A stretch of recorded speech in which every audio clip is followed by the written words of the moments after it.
Hi, welcome to my YouTube channel टेकजीन। इस video में हम देखेंगे introduction ECMAScript version in JavaScript का। एक इक्मास्क्रिप्ट क्या है, इक्मास्क्रिप्ट के वर्जन्स क्या होते हैं, कब कौन सा वर्जन रिलीज हुआ, किस वर्जन में क्या क्या फीचर्स ऐड हुए, ये सारी चीज़ों के बारे में आज हम इस वीडियो में डिस्कस करने वाले हैं। सबसे पहले तो हम ये देख लेते हैं जावास्क्रिप्ट कब क्रिएट हुई थी। जावास्क्रिप्ट क्रिएट हुई थी 1995 में। ब्रेंडन ईच ने जावास्क्रिप्ट को क्या किया था, क्रिएट किया था। ठीक है, सबसे पहला नाम जावास्क्रिप्ट का क्या था, मोचा था। उसके बाद जावास्क्रिप्ट का नाम चेंज किया गया था और रखा गया था लाइव स्क्रिप्ट। और फाइनली फिर जावास्क्रिप्ट का नाम क्या रख दिया गया, जावास्क्रिप्ट रख दिया गया, जो अब तक चल रहा है। उसके बाद बारी आती है इक्मास्क्रिप्ट की। ये इक्मास्क्रिप्ट क्या है, आपने बहुत बार नाम सुना होगा, ES6 ES5, सबसे ज़्यादा तो खैर आपने ES6 सुना होगा। ये ES6 ES5 हैं क्या, ये होते हैं स्टैंडर्ड। ठीक है, ये होते हैं वर्जन्स। इक्मास्क्रिप्ट क्या है, एक स्टैंडर्ड है जिसको कौन मेंटेन कर रहा है, एक ऑर्गेनाइजेशन है इक्मा इंटरनेशनल, वो इसको क्या कर रही है, मेंटेन कर रही है। अब ये जो ES6 ES5 ये जो आप सुन रहे होते हो ना कि जावास्क्रिप्ट ES6 जावास्क्रिप्ट ES5, ये जावास्क्रिप्ट के वर्जन्स होते हैं। जब जब ES में यानी कि इक्मास्क्रिप्ट में कोई चेंज होता है, वैसे ही आपकी जावास्क्रिप्ट में भी क्या होता है, चेंज होता है। और वो चेंज क्या कहलाता है, वो चेंज कहलाता है वर्जन। ठीक है, तो अब हम आ जाते हैं यहाँ पर। सबसे पहला जो इक्मास्क्रिप्ट का वर्जन था, जिसको आप ES1 भी कह सकते हो और आप इक्मास्क्रिप्ट 1 भी कह सकते हो, वो रिलीज हुआ था 1997 में। और जब ये रिलीज हुआ था, तब जावास्क्रिप्ट में कौन से फीचर्स ऐड किए गए थे, वेरिएबल्स का कॉन्सेप्ट ऐड किया गया था, फंक्शंस का कॉन्सेप्ट ऐड किया गया था, बेसिक कंट्रोल फ्लो स्टेटमेंट, इस तरह के जो फीचर्स होते हैं वो ऐड किए गए थे इक्मास्क्रिप्ट 1 में, जो कि 1997 में रिलीज हुआ था। उसके बाद इक्मास्क्रिप्ट का जो सेकंड वर्जन था वो रिलीज हुआ था 1998 में, जिसमें बहुत कम, बहुत माइनर से चेंजेस किए गए थे आपकी जावास्क्रिप्ट में। उसके बाद 1999 में रिलीज हुआ था इक्मास्क्रिप्ट 3 यानी कि ES3 वर्जन, और उसमें हमारे पास ट्राई कैच स्टेटमेंट और स्ट्रिंग हैंडलिंग से रिलेटेड काफ़ी सारी चीज़ें इंप्रूव की गई थी। उन फीचर्स को क्या किया गया था, ऐड किया गया था। उसके बाद बारी आती है इक्मास्क्रिप्ट 4 की, और इसके अंदर देख रहे हो आप क्या लिखा हुआ है, नेवर रिलीज। इसमें कुछ चीज़ें प्लान की गई थी कि हम ये चीज़ें जो है वो रिलीज़ करेंगे, ये फीचर्स हम ऐड करेंगे, लेकिन ये रिलीज़ नहीं हो सका था। ठीक है, यहाँ पे आप देख सकते हो प्रॉपर यहाँ पे चीज़ बताई गई है कि इन्होंने क्या क्या चीज़ें ऐड करनी थी। इन्होंने क्लासेस, इंटरफेसेस, नेम स्पेसेस, इस तरीके की चीज़ों को क्या करना था, इस वर्जन में ऐड करना था, लेकिन ये इक्मास्क्रिप्ट रिलीज़ नहीं हो सकी थी। उसके बाद बारी आती है 2009 में इक्मास्क्रिप्ट का 5th वर्जन रिलीज़ किया गया, जिसको ES5 भी कहा जाता है, ES 2009 भी कहा जाता है, जिसमें बहुत इंपॉर्टेंट फीचर्स ऐड किए गए थे, जैसे स्ट्रिक्ट मोड का फीचर ऐड किया गया था, जेसन सपोर्ट का फीचर ऐड किया गया था, और एरे मैनिपुलेशन से रिलेटेड कुछ कॉन्सेप्ट को इम्प्रूव किया गया था। किसमें, ES5 में, जो कि 2009 में रिलीज़ हुआ था। उसके बाद 2 साल बाद इक्मास्क्रिप्ट 5.1 यानी कि ES 5.1 रिलीज हुआ था, जिसमें इक्मास्क्रिप्ट 5 में कुछ माइनर से चेंजेस किए गए थे, और 2011 में फिर उसको क्या किया गया था, रिलीज किया गया था। ठीक है, उसके बाद बारी आती है मोस्ट इंपॉर्टेंट वर्जन ES6 यानी कि इक्मास्क्रिप्ट 6 की, जो कि 2015 यानी कि 2015 में क्या हुआ था, रिलीज हुआ था। अब इसका बहुत सवाल होता है यार, इसके बारे में आप बहुत जगह देखोगे। इवन आप ES5 ES4 का इतना नहीं देखोगे, आप ES7 ES8 ES9 इसका इतना नहीं देखोगे। सबसे ज़्यादा जो आप देखते हो, जो जिसके बारे में आप सबसे ज़्यादा सुन रहे होते हो, वो सुनते हो आप इक्मास्क्रिप्ट 6 यानी कि ES6 का। अब ये ES6 आखिर है क्या, और इसको क्यों इतनी ज़्यादा इंपॉर्टेंस दी जाती है। अगर हम बात करें कि इंटरव्यू क्वेश्चन से रिलेटेड, तो उसमें भी बहुत ज़्यादा पूछा जाता है कि भाई ES6 के फीचर्स आते हैं, आपको ES6 में कौन से फीचर्स आए थे, या क्यों इतनी ज़्यादा ES6 को इंपॉर्टेंस दी जाती है। देखो, बात क्या थी कि इससे पहले की जो जावास्क्रिप्ट थी वो थोड़ी डिफरेंट थी, और इसके बाद की जावास्क्रिप्ट ने ना सबको हिला कर रख दिया था।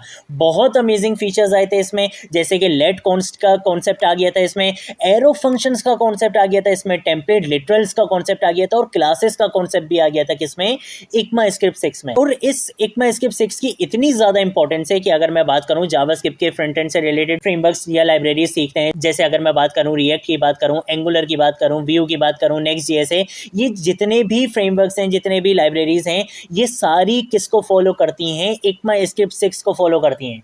मतलब अगर आपने रिएक्ट को बहुत अच्छे से सीखना है, अगर आपने एंगुलर को बहुत अच्छे से सीखना है, अगर आपने व्यू जेएस को बहुत अच्छे से सीखना है, तो उससे पहले आपको इक्मास्क्रिप्ट की अच्छी नॉलेज होनी चाहिए। अगर आपको जावास्क्रिप्ट ES6 की अच्छी नॉलेज है, तो फिर आपको कभी भी रिएक्ट, एंगुलर, व्यू, इनमें से किसी भी एक में कोई इशू नहीं होगा। आपको सारी चीज़ें बहुत अच्छे से समझ आ रही होंगी, क्योंकि वो सारी चीज़ें किसको फॉलो कर रही होती हैं, इक्मास्क्रिप्ट को फॉलो कर रही होती हैं। ठीक है, तो इक्मास्क्रिप्ट की बहुत ज़्यादा इंपॉर्टेंस है, बहुत ज़्यादा इंपॉर्टेंस है, और ये काफ़ी टाइम बाद जो है वो वर्जन रिलीज़ हुआ था। आप देख सकते हो कि जो 2009 में रिलीज़ हुआ था ES5, ठीक है। उसके बाद तो कुछ माइनर से चेंजेस करे गए थे 2011 में, इसका तो खैर किसी को इतना पता भी नहीं होता।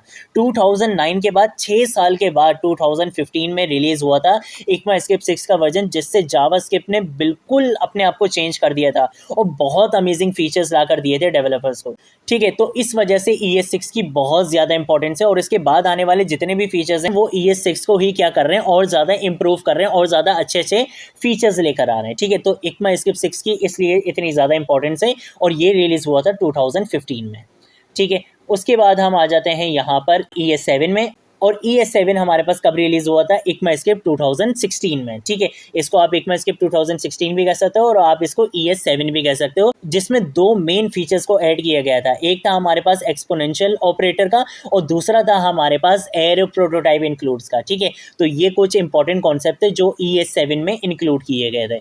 फिर उसके बाद कॉन्सेप्ट आया ES8 का। ES8 कब रिलीज हुई थी? 2017 में रिलीज हुई थी।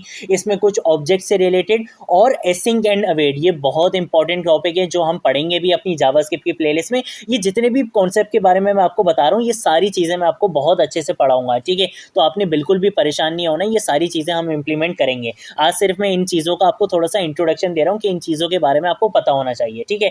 तो ECMAScript ES8 जिसमें ये कुछ इंपॉर्टेंट फीचर्स इंक्लूड किए गए थे, ठीक है। उसके बाद हमारे पास ES9 यानी कि ECMAScript 2018 कब रिलीज हुआ था? 2018 में रिलीज हुआ था, जिसमें कुछ इंपॉर्टेंट फीचर्स को ऐड किया गया था, जैसे एसिंक्रोनस आइट्रेशन को इंक्लूड किया गया था, रेड स्प्रेड ऑपरेटर्स को इंक्लूड किया गया था, प्रॉमिस प्रोटोटाइप को इंक्लूड किया गया था। इन सारे फीचर्स को इंक्लूड किया गया था। उसके बाद 2019 में ES10 का वर्जन रिलीज हुआ और इसमें भी आपको कुछ इंपॉर्टेंट फीचर्स मिले, जैसे एरे प्रोटोटाइप फ्लैट का कॉन्सेप्ट मिला, फ्लैट मैप का कॉन्सेप्ट मिला, फ्रॉम एंट्रीज का कॉन्सेप्ट मिला ऑब्जेक्ट में, ये सारी चीज़ें हुई। उस ECMAScript 11 रिलीज हुई 2020 में, ठीक है। और इसमें नलिश कोलेस्किंग ऑपरेटर, जिसके बारे में हम एक वीडियो में बात कर चुके हैं अपनी जावास्क्रिप्ट की प्लेलिस्ट में, मैं आपको इसके बारे में बता चुका हूँ। इस तरीके के जो फीचर्स थे वो ऐड किए गए थे, ठीक है। उसके बाद बारी आती है ES12 की, जो 2021 में रिलीज़ हुआ था और इसमें कुछ इंपॉर्टेंट कॉन्सेप्ट है, जो प्रॉमिस एनी का कॉन्सेप्ट है या स्ट्रिंग प्रोटोटाइप रिप्लेस ऑल का कॉन्सेप्ट है। ये कुछ इंपॉर्टेंट कॉन्सेप्ट हैं जो ES12 में इंक्लूड किए गए थे। उसके बाद ES13 रिलीज़ हुआ 2022 में और इसमें क्या चीज़ें ऐड की गई थी? अवेट का कॉन्सेप्ट थोड़ा सा ऐड किया गया था, ठीक है। उसके अलावा कॉज प्रॉपर्टीज में ऐड की गई थी, एज ऑन प्रॉपर्टी ऐड की गई थी। तो इस तरीके के कुछ फीचर्स ऐड किए गए थे और इन दी एंड हमारे पास जो करंट वर्जन है वो है ES14, जावास्क्रिप्ट ES14, जो कब रिलीज़ हुआ है? इसी साल रिलीज़ हुआ है 2023 में, जिसमें कुछ इस तरीके के features, to sorted, to reversed, with find last index, ठीक, इस तरीके के कुछ फीचर्स जावास्क्रिप्ट में ऐड किए गए हैं। तो इन सारी चीज़ों को देखो, अभी मुझे पता है कि ये सारी चीज़ें ना ऑब्वियसली आपको याद रहनी है, ना मुझे याद रहेंगी, ठीक है। न किसी को भी ये सारी चीज़ें याद नहीं रहती और ना ये याद रखने की ज़रूरत है। सिर्फ आपको ES6 के बारे में थोड़ा बहुत पता होना चाहिए, क्योंकि इससे रिलेटेड इंटरव्यू क्वेश्चंस में पूछ लिया जाता है कि ये ES6 इतनी ज़्यादा इंपॉर्टेंस इसको क्यों दी जाती है और इसमें कौन कौन से फीचर्स आए ऐड हुए थे। तो इसके बारे में आपको थोड़ा बहुत पता होना चाहिए, अदरवाइज ये चीज़ें आपको रटनी नहीं है, ना ये टॉपिक्स आपको रटने हैं। इन सारे टॉपिक्स के बारे में हम लोग अभी आगे चलकर डिटेल में बात करने वाले हैं। ये एरो फंक्शंस क्या होते हैं, लेट कॉन्स्ट में क्या डिफरेंस होता है, ठीक है, क्लासेस कैसे बनाई जाती हैं जावास्क्रिप्ट में, ठीक है। ये सारी चीज़ों के बारे में हम आने वाली वीडियोज़ में बात करने वाले हैं और आने वाली वीडियोज़ और अमेजिंग होने वाली है। देखो, बहुत सारे लोग ये समझते हैं कि ES6 के बाद से जावास्क्रिप्ट मुश्किल हो गई, जबकि ऐसा बिल्कुल भी नहीं है। ES6 के बाद से जावास्क्रिप्ट और ज़्यादा आसान हो गई है। अगर अभी तक आपने जावास्क्रिप्ट जितना मैंने आपको पढ़ाया उतना आपने अच्छे से सीख लिए, तो फिर अब आपको जावास्क्रिप्ट में कोई इशू नहीं होने वाला, क्योंकि अब मैं आपको और ईजी वे में और बिगनर फ्रेंडली वे में और बहुत इंटरेस्टिंग वे में मैं आप लोगों को आगे के फीचर्स समझाने वाला हूँ। तो आगे आने वाली वीडियोज़ बहुत अमेजिंग होने वाली है, ठीक है। नेक्स्ट वीडियो से हम इसकी इम्प्लीमेंटेशन स्टार्ट करेंगे, इन सारे फीचर्स की इम्प्लीमेंटेशन हम नेक्स्ट वीडियो से स्टार्ट करने वाले हैं, ठीक है। तो आज की वीडियो के लिए इतना ही, अब हम मिलेंगे नेक्स्ट वीडियो में नेक्स्ट टॉपिक के साथ। तब तक के लिए बाय बाय।